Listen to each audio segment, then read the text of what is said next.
As we speak, Palantir is enjoying its biggest bull run in its history. As one of the most traded and volatile stocks in the deepest market of the world, Palantir has been a very popular stock pick for the traders. Now that it's aiming for the moon, many people from outside have been wondering whether this is their moment to step in and to take the rocket ship all the way to the moon. There are often a lot of confusion and questions about the company, but the fear of missing out is getting the best of most. Whether you like or hate it, Palantir has always been an interesting stock for the right reasons. Hey everyone, I hope that you're having a good time and many profitable trades. In this video, we're going to talk about Palantir and see if it can make you a lot of money. As the share price maintains itself above $50, it is another significant milestone reached for a stock that was trading below 10 not that long ago. The break-even and profitability first helped its fortune, and then the AI craze led its price into a new phase of massive growth. Palantir is now officially part of the major league, attracting ever more mainstream interest, and has entered into the price discovery phase, where the sky isn't the limit. The market wanted a comeback or a recovery, and what we're having now is a triumph. With the financial landscape moving thick and fast for the better and worse, it wouldn't be surprising at all if new highs are made in the days to come. Volatility is known to be a sharp double-edged sword, and this time it works in our favor. As one of the most symbolic companies in the brave new world, Palantir has been keeping the market's hope up to offer a safe haven for anyone looking to commit their assets and equities. AI isn't mankind's salvation from itself just yet, but Palantir shareholders certainly hope that their wallets can be blessed by the hype. Over the years, more than yet another tech stock begging for our money in exchange for empty promises, Palantir is now a major player in the sector that may tell us a lot about how the market appetite for risk exposure looks like, and if the tidal wave is ready to raise all ships. The company has good reputation and a lot of prestige to trigger the market's curiosity, as well as people's tendency to follow popular trends. It is a company that people would often view equally as the risk appetite of the market, alongside others like Tesla or Nvidia. Palantir's reactivity to the macroeconomic tidal waves makes it an intriguing company to study and to perhaps invest in. So, in this video, we will take a deep dive into Palantir and see whether it deserves to have a place in your portfolio. Before the video continues, I just want to take a moment to thank each one of you for coming to my channel and hope that you will enjoy your stay and to come back for more. If you like what you see, please consider to like, subscribe, and check out my channel for more content about Palantir and other companies I cover. With that being said, I hope you're going to like today's video, and let's continue. So in today's video, we're going to take a look at past statements regarding Palantir, how right or wrong they were, and what it means for Palantir's future. Looking back at the predictions of the past versus the actual catalysts may be refreshing and sometimes a humbling experience. And back in September 2024, Jim Cramer of CNBC stated that Palantir shares look very speculative and that there's not much behind it to back that up. Honestly, I first wanted to just have a good laugh because it's Jim Cramer, but then I kind of saw that, regardless whether he saw them or not, there were actually a few aspects that should be talked about.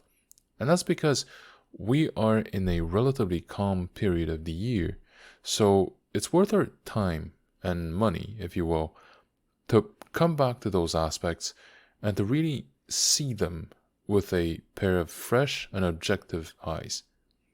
In terms of speculation, we have to remember that Palantir is a company that is more volatile than most other large-cap corporations because its shareholders are more retail-oriented than institutional, meaning people care more about what Palantir will become later, not what Palantir already is now. People are more often than not just looking to find an excuse to enter a position, and not always weighing the pros against the cons like institutionals usually would.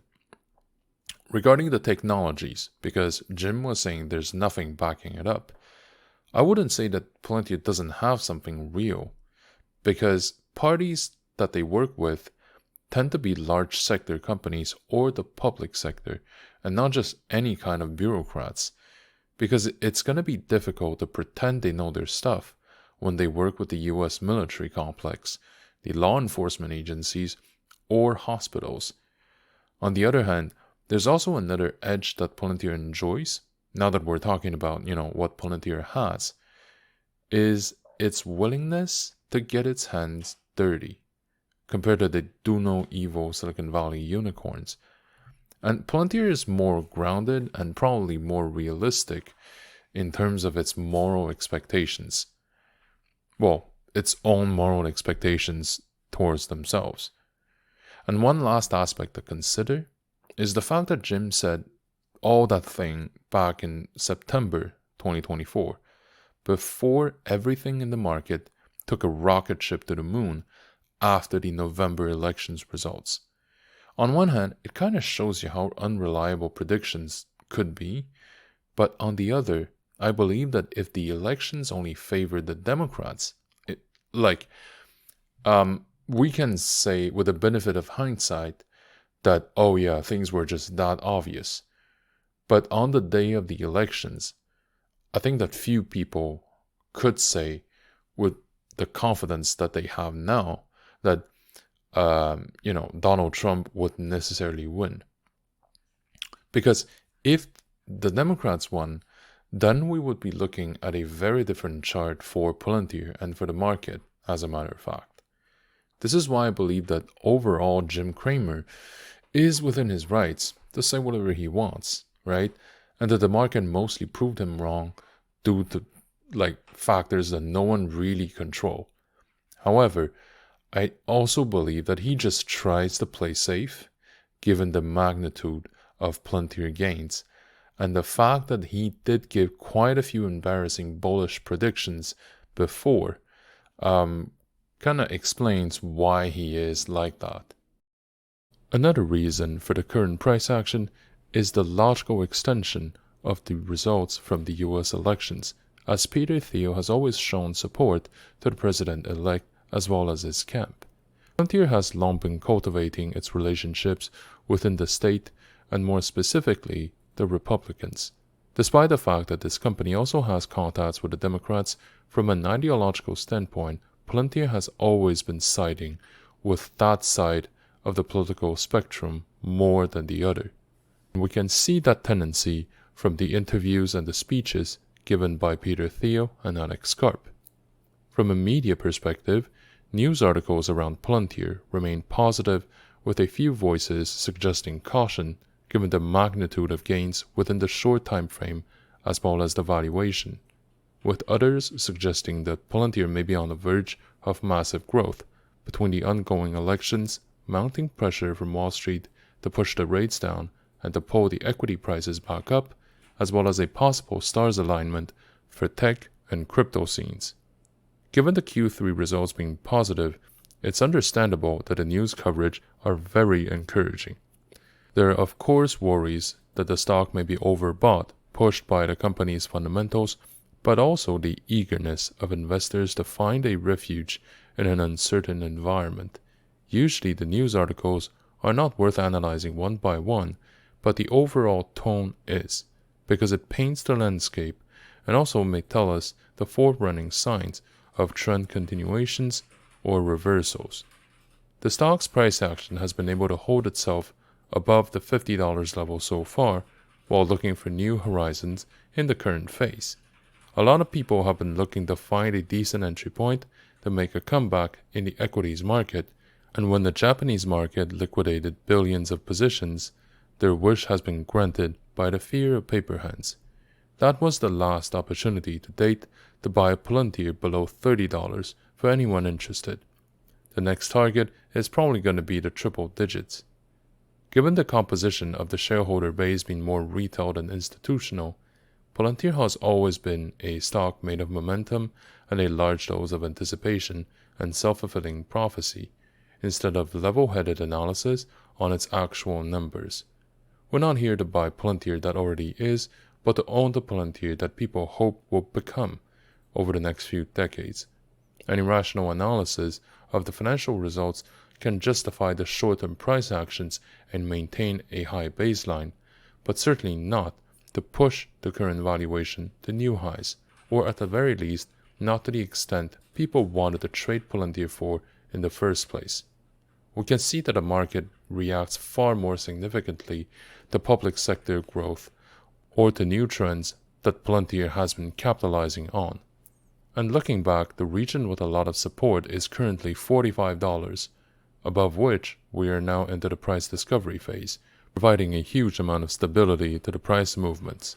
These levels will serve as important markers for us, indicating potential areas of price reversal or continuation that have now been passed through, and the fact that they've been tested and successfully defended definitely further highlights the company's own potentials.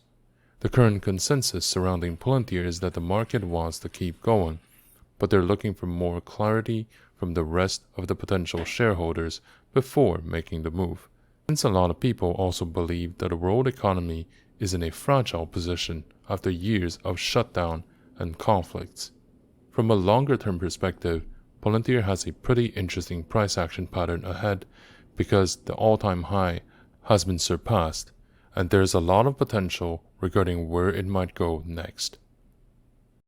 Palantir is a tech company created back in 2003 and went public in late 2020 at the peak of the last market boom. It operates in the data analytics subsector of the tech space and has been one of the leading companies in that area. It is known for its position-taking, the relationships with public sector actors, and its engagement of key members such as Peter Thiel and Alex Karp. Another aspect that sets itself apart from many of its rivals is its proximity with the intelligence community, as the company relied on seed funding from the agencies back in the earlier days. No one ever shouts from the rooftop that they want to do evil, but Palantir certainly doesn't shy away from more delicate situations by working with public sector agencies in legal, healthcare, border control, defense, and law enforcement. Simply put, it is a company that doesn't mind being portrayed as evil and almost wears it as a medal of honor. In fact, shortly after it went public, Palantir decided to move its headquarters from the Silicon Valley to Denver, Colorado. This move was more than a pursuit of lower overhead or a change of scenery, but a statement about the public image it wants to portray. The market has always shown a lot of interest in how the company and the stock are doing.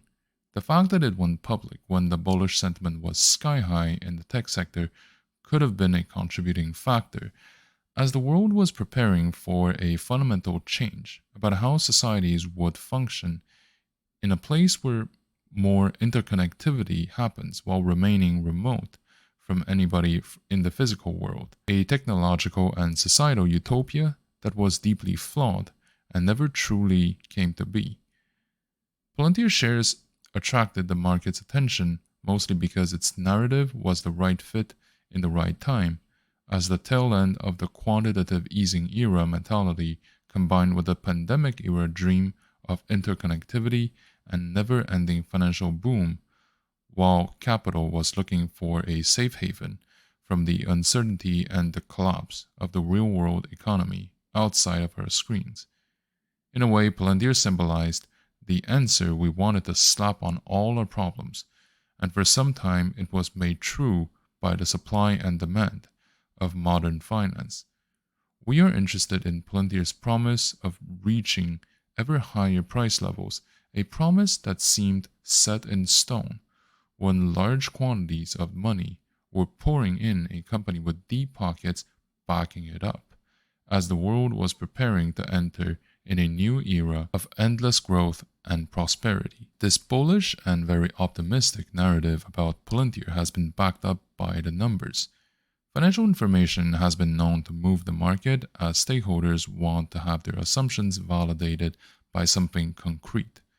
Gross margins, cash flows, and revenue growth are some of the most sought-after data points that people want to know about Palantir when they do their analysis. The growth margin measures how profitable Palantir truly is at the core. Beyond the quality of its marketing campaigns, the hype around its projects, or its brand power, gross margin tells us whether there is enough demand for what the company is selling, and if each additional dollar covers the additional expense that the same dollar generates alongside. To that end, Palantir is a very successful company with a decent profit margin, even when the shares were trading below $10 during the last sell-off period. This was the first sign that Palantir is more than just an empty promise begging for your money. The business model is something that can be scaled up and marked up because it has true fundamental value and it is validated by the market and its clients. Once the core business model has been validated, cash flows tell us whether Palantir will need to go through cash injections to keep its operations going. And very often, a tech startup may ask shareholders to pitch in even after they bought the shares, because the funds collected from equity sale is not enough to cover the operating expenses. If that were the case, it would be a sign of weakness from the company because it would mean that the company's own operations are not profitable enough to stand on its own 2 feet. For Palantir, that problem is also non-existent because its cash flows have been positive for quite some month, mostly because its operations are profitable and it doesn't need to dilute its shareholders to keep the lights on. However, these numbers are not enough to push Palantir higher. The most important factor is the growth rate of revenue, especially from public sector. Like many other tech companies listed on a Nasdaq, people buying Palantir want to buy the powerhouse to become, not the decently profitable company that is.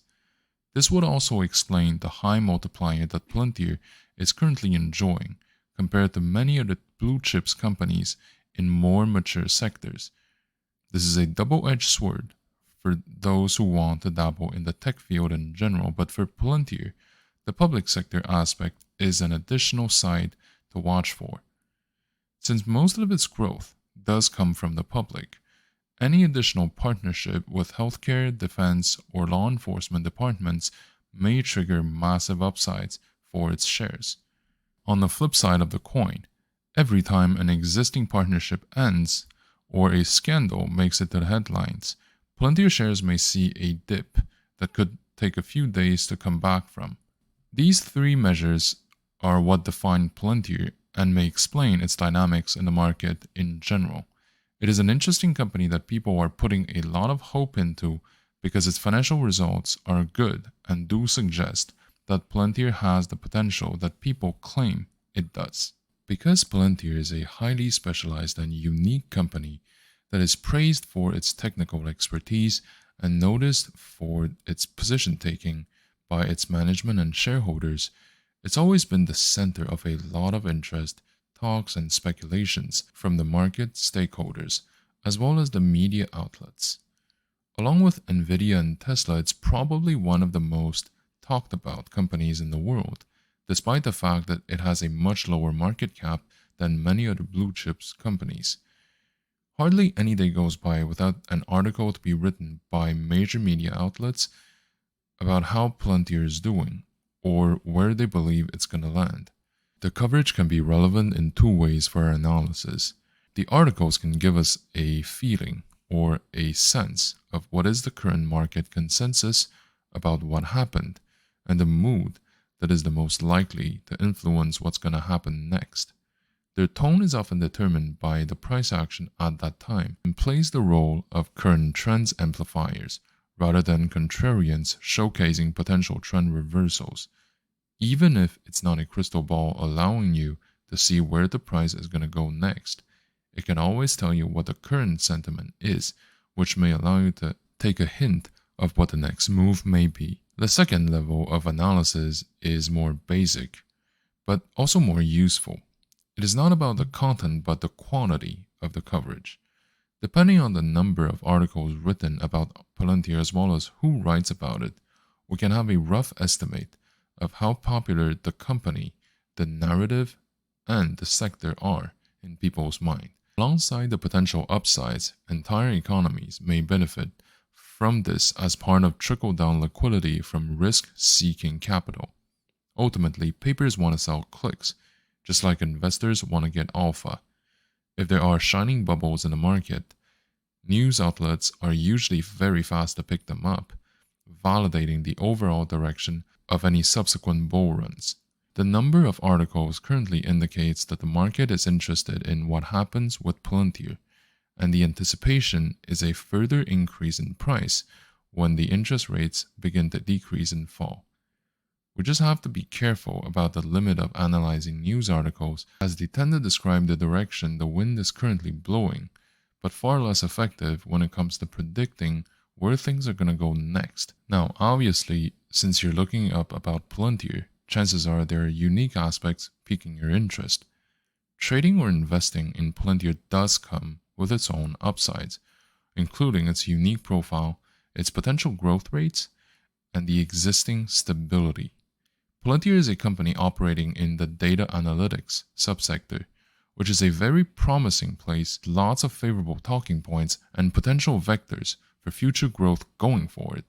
The world is getting more digital and analytical on a daily basis, as more and more business decisions will need data-driven information in order to make that call, as well as to optimize daily operations and locate the trends of the future. Palantir has been trading for a few years, but its existence dates back more than a decade ago, and its expertise does bring it head and shoulders above many of its rivals. It has deep relationships with deep-pocketed public sector departments in defense, law enforcement, and healthcare that we talked about, all of which require Palantir's digital solutions for their planning and decision-making. Unlike many of the Silicon Valley unicorns, Palantir also doesn't pretend that it doesn't do any evil or that it lives in a perfect world.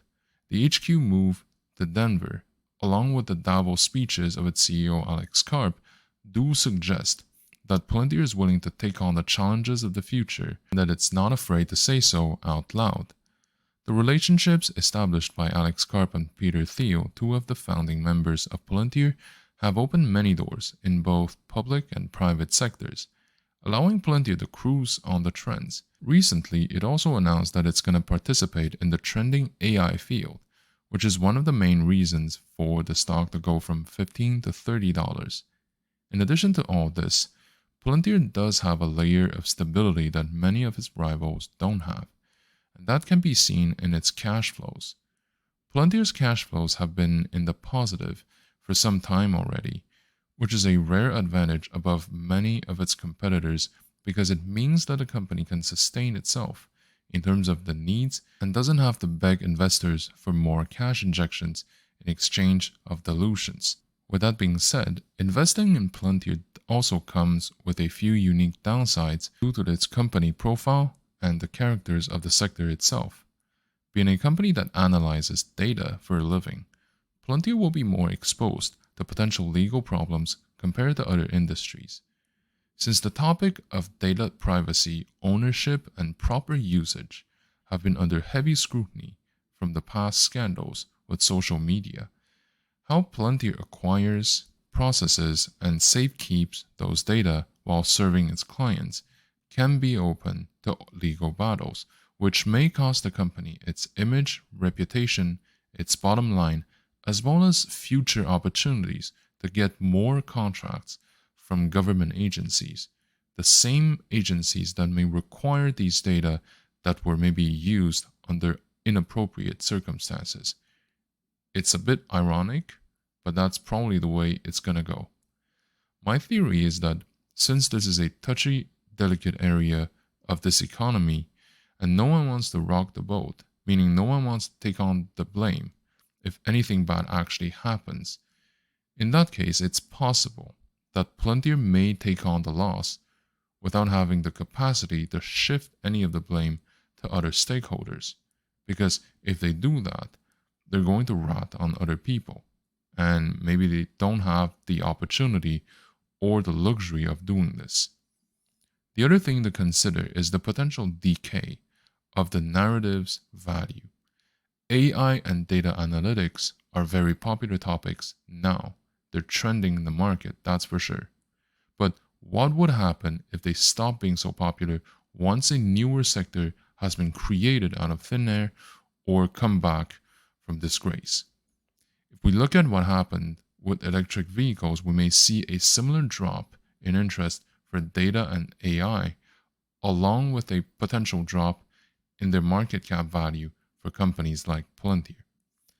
So, what these additional risk factors mean for anyone really looking into buying Palantir is that it is a blue chip sized tech stock with the volatility, or arguably with the volatility of a startup, mostly held by retails.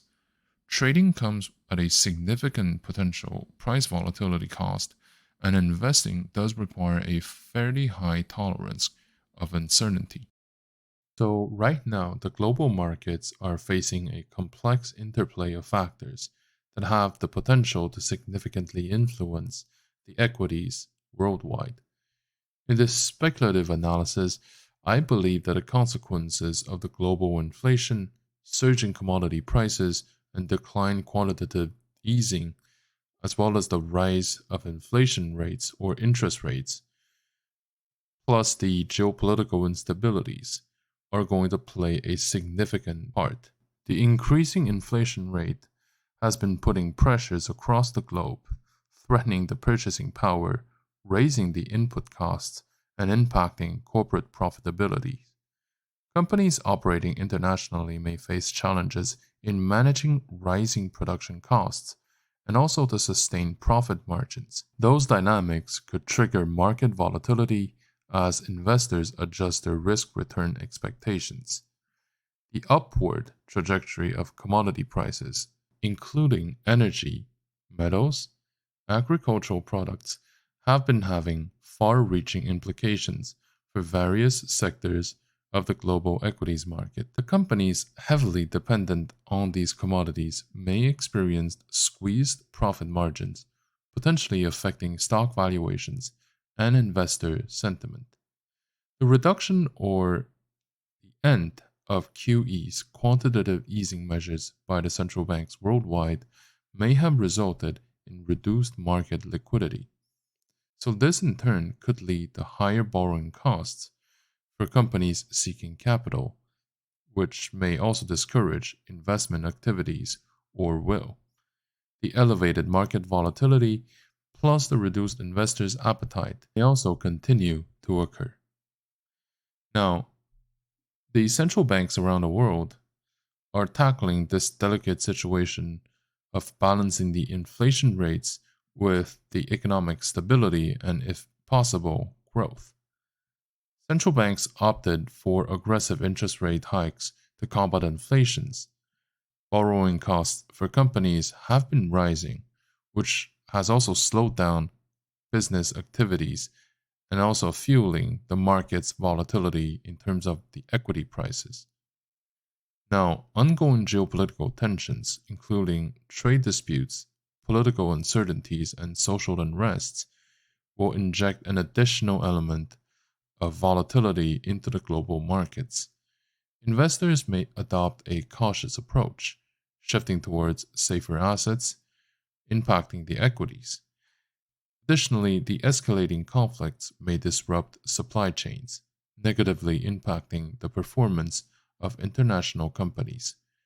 Given the interconnectedness of global markets, the aforementioned factors have reverberating effects on the US equities market.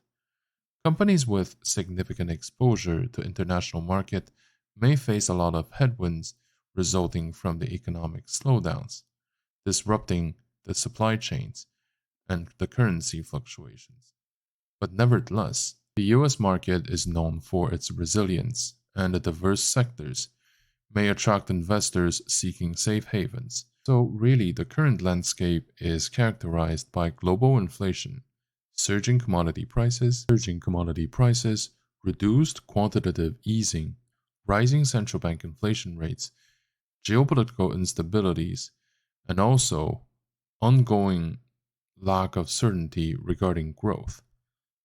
While the US market may exhibit relative strength due to the safe haven status, it's going to remain interconnected with the global economic landscape. For long-term investors, these conditions may offer opportunities to identify undervalued companies with strong fundamentals and international diversification. With that being said, short-term trades should be approached with caution because of the increased volatility and uncertainty. And also, we should be careful when assessing individual companies, sectors, or regions. Having said all this, my recommendation for Palantir remains consistent with what I've said before, with one little nuance.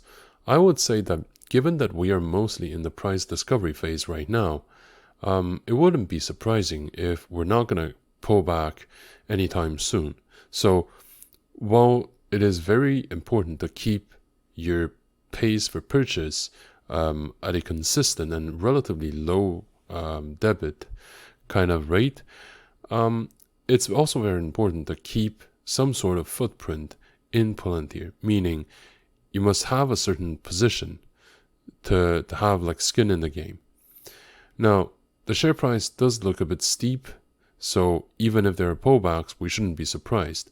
But we should have like one of the scenarios in which at least Palantir will not be pulling back anytime soon, and we should be fine with this as well. I would recommend a maximum exposure of 8 to 10% of your portfolio in Palantir and to gradually purchase it over the next 18 months.